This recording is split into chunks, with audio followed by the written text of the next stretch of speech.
Əskər nə üçün darıxır?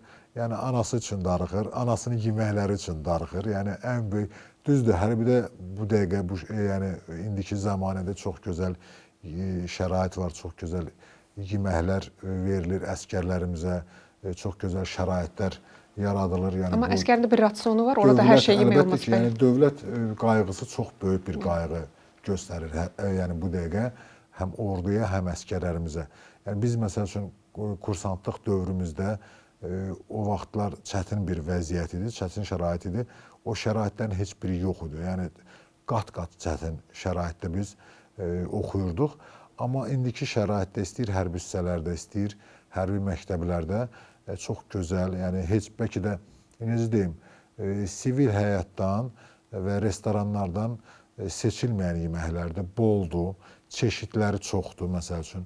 İndi bizim artıq əvvəl məsəl üçün belə deyək, bir 20 il bundan əvvəl, 25 il bundan əvvəl siz dediyiniz kimi bəlli bir rasyon var idi. O rasyon Sovet ordusundan qalan bir rasyon idi. Deyək ki, orada demək olar ki, yox, elə yox idi. Milli yeməklərimiz, yəni bizim milli mətbəximiz yox idi. Yəni Sovet dövründən qalmış yeməklər idi, qreçka, perlova və s. və alaxır. Yəni bunlar idi. Borş kimi belə şeylər. Hətta borş var idi. Borşun içində bir dənə kələm üzürdü o qazanın. Yadımdadır, bir dənə tam fikirləşirdi, o kələmi kim götürəcək.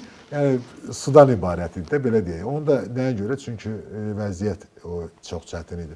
Amma indi maşallah məsəl üçün əskərlərimizə, kursantlarımıza verilən yeməklər artıq milli mətbəxdən verilən yeməklərdir. Çeşidləri qat-qat çoxdur, daha çeşidlidir. Meyvə, tərəvəz, salatları verilir. Amma yenə də əskər nə üçün darıxır? Anasının yeməyi üçün darıxır. Çünki hər ana fərqli yemək bişirir. Yəni